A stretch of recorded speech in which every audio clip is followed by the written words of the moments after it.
So here's some of my take from the 2009 October Rick Rail Hamfest, Salem, Oregon.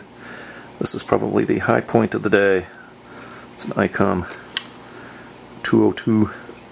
This is a 2-meter sideband CW rig that it's basically all discrete components. There's no custom ICs, no synthesizers in here. It's a VXO for tuning. Covers the bottom, I think 400 kilohertz of, bottom 400 kilohertz of the 2-meter band. So it does 144 to 144.4 megahertz.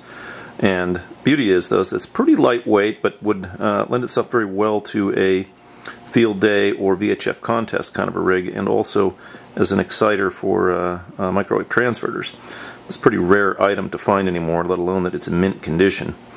And this is something that Rick Campbell, KK7B, recommended highly. And so W7ZOI had this for sale, so I decided to grab this. And looks like have nice 2-meter sideband capability now with a couple of watts out. Now, when I first got to the Hamfest, this was really cool on I think it was a club table, but found a couple of these. They were only $1 a piece, but looked really nice for high power, say 100, 200 watt heatsink for broadband PAs, and especially with the cover on it like this. So for $1, that was a pretty cool deal.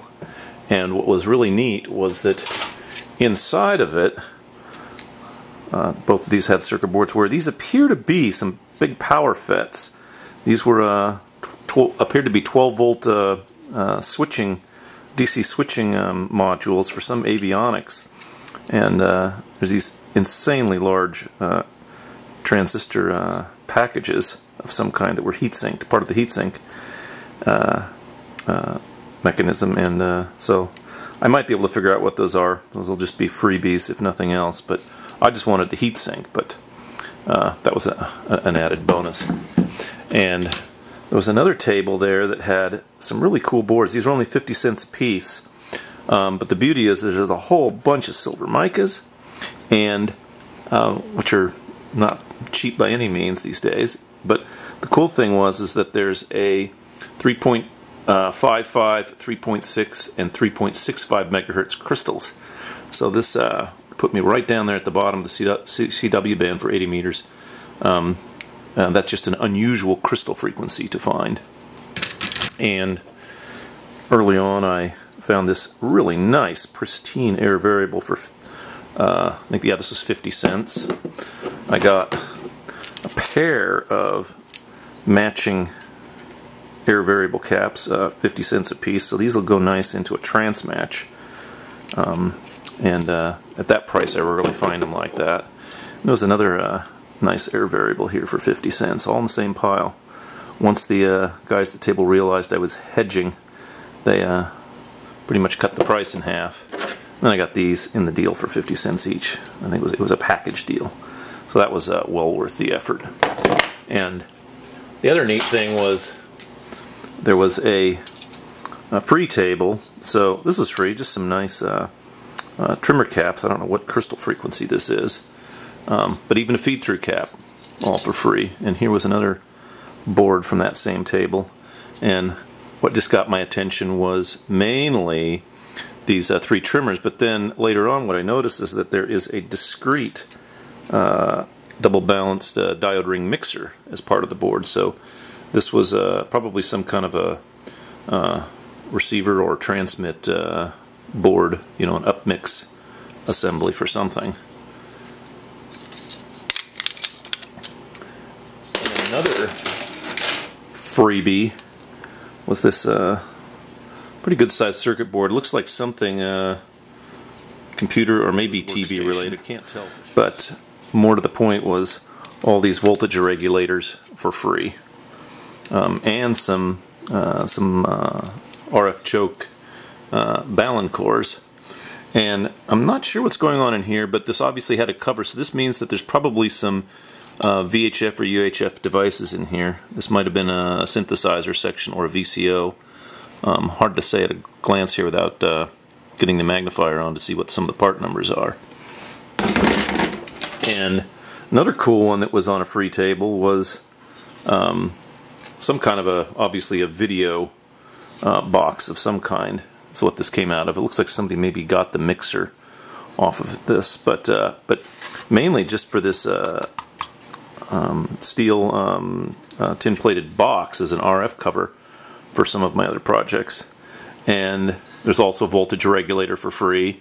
There's a crystal, and that's primarily it that would be of any use. Maybe a little, maybe these, I could count these RF bazooka cores, but somebody's obviously been working on this because it's already been fried up on the bottom, and I'm going to guess that that's because somebody wanted what had to be some mixers that were on the board, and they pulled those off. But still, for free, a lot of good material on there. So here was another nice deal I got. This is a velvet vernier, national. Got this whole mechanism for $5, and it appears to be in just perfect working order. And I really don't see these too often.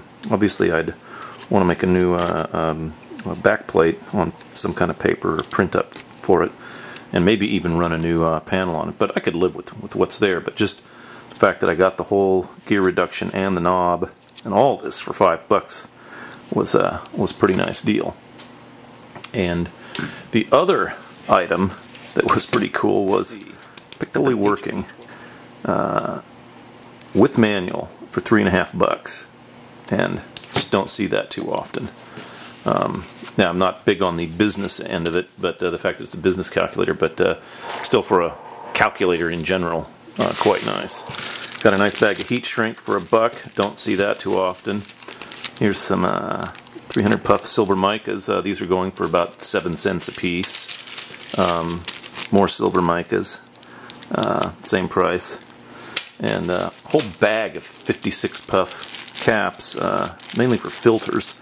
Those are just $2 for that bag. Some .022 bypass caps, a whole bag for $1. A lot of times see this value and it's annoying just to not have it around. I just like having it convenient to match certain designs. Bag of 8.2 puff caps, again more than likely just filters, but for a bag for $1. 22 puff bag of caps for $1. And 470 puff, I'm always running out of these, it seems. There's a whole bag for $2.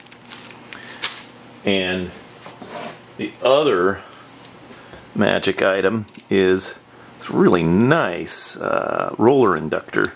And might just allocate this for my friend Dennis, who's needing to make a trance match. But what I liked about this one, this is only $35, but it's got this really nice contact mechanism. Very few of the roller inductors out there have that good surface contact mechanism on them.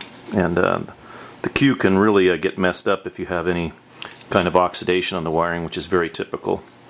And they can be very touchy in tuners if you don't have good contact. But something like this ought to solve the problem. And so that was a sweet deal. Got that on somewhat of a junk table of sorts for one of the ham clubs.